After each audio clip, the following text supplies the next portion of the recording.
श्रीशैले दयापात्रं दीपत्यादिगुणार्णवं यतीन्द्रप्रवणं वन्दे रम्यजामाधरं मुनिं लक्ष्मीनाथसमारम्भां नादयामुनमद्भयाम् अस्मदाचार्यपर्यन्तां वन्दे गुरुपरम्पराम् भक्तामृतं विश्वजानूनमोदनं सर्वार्थं श्रीषडगोपवाङ्मयं सहस्रशाखोपनिषत्समागमं नमाम्यகம் திராவிடவேதசாகரம் திருவழுதினாடென்றும் தென்குருகூரென்றும் மறுவினியவன் பொருநல் என்றும் அருமறைகளந்தாதி செய்தான் அடியினையே எப்பொழுதும் சிந்தியாய் நெஞ்சே தெளிந்து ஏத்த பெருங்கீர்த்தி ராமானுஜமுனிதன் வாய்த்த மலர்பாதம் வணங்குகின்றேன். ஆய்த்த பெரும் சீரார் சடகோவன் செந்தமிழ் வேதம் தரிக்கும் பெறாத உள்ளம் பெற. எம்பெருமான் திருவருளாலே ஆச்சாரியன் அனுக்கிரகத்தாலே கடந்த பல தினங்களாக நம்மாழ்வார் அருளி செய்த திருவாய்மொழியினை நாம் அனுபவித்து வருகிறோம். இன்று நாம் காண இருப்பது முதலாம் பத்து, நான்காம் பதிகம், 10ஆம் பாசுரம். உடலாழி பிறப்பு வீடு உயிர் முதலா முற்றுமாய் கடலாழி நீர் தோற்று அது உள்ளே கண் வளரும் அடலாழி அம்மானை கண்டக்கால் இது சொல்லி விடலாழி மடனெஞ்சே வினையோம் என்றாமளவே. உடல் ஆழி பிறப்பு வீடு உயிர் முதலா முற்றுமாய் கடலாழி நீர் தோற்றி அதனுள்ளே கண் வளரும் அடலாழி அம்மானை கண்டக்கால் இது சொல்லி விடலாழி மடநெஞ்சே வினையோம் ஒன்றாம் அளவே.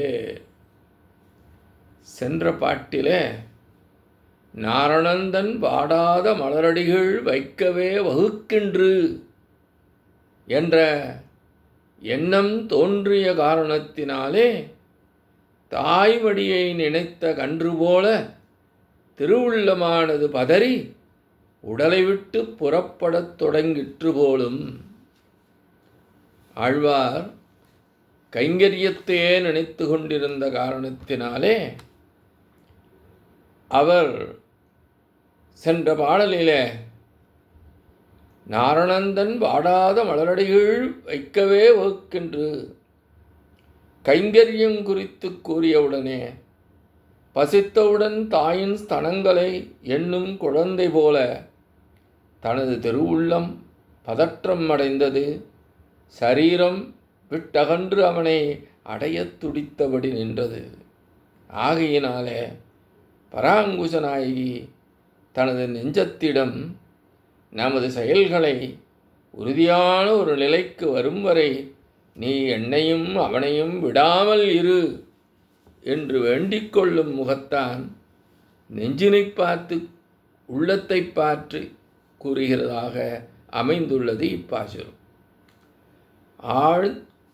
ஆழி மடநெஞ்சே, ஆழ்ந்த மடநெஞ்சே, உடல் சரீர சம்பந்தம் பெற்று ஆழி சக்கராகாரமாக பிறப்பு மாறி மாறி பிறக்கின்ற சம்சார நிலமும் வீடு மோட்சமும் உயிர் இவற்றை அடைவதற்கு ஆத்மாவும் முதலாம் முற்றுமாய் ஆகிய இவை முதலான எல்லா பதார்த்தங்களும் தானிட்ட வழக்காம்படி சர்வ நிர்வாகனாய் ஆழ்ந்த நீரையுடைய சமுத்திரத்தில் தோற்றி ஆவிர்ப்பித்து அதனுள்ளே அக்கடலினுள்ளே கண் வளரும் சயனித்தருள்கின்ற அடலாழி அம்மானை தீட்சணமான சக்கரப்படையை உடைய பெருமானை கண்டக்கால் நீ கண்டால் இது சொல்லி இந்த நிலையை அவனுக்கு சொல்லி வினையோம் பாபிகளான நாம்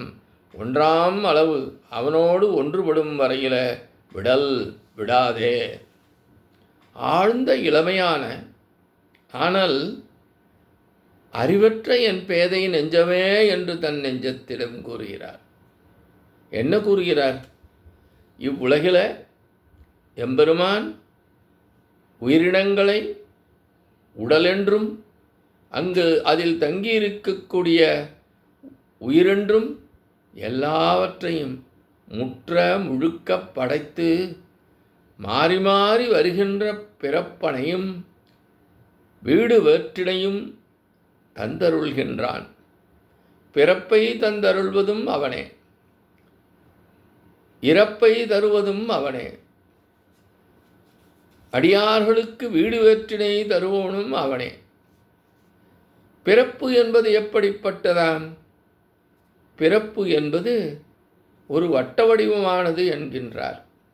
ஏனென்றால் வட்ட வடிவமாக ஒன்று நாம் வரைந்தால் அதில் முதலும் முடிவும் கண்டுபிடிக்க முயலாதபடி இருக்கும்.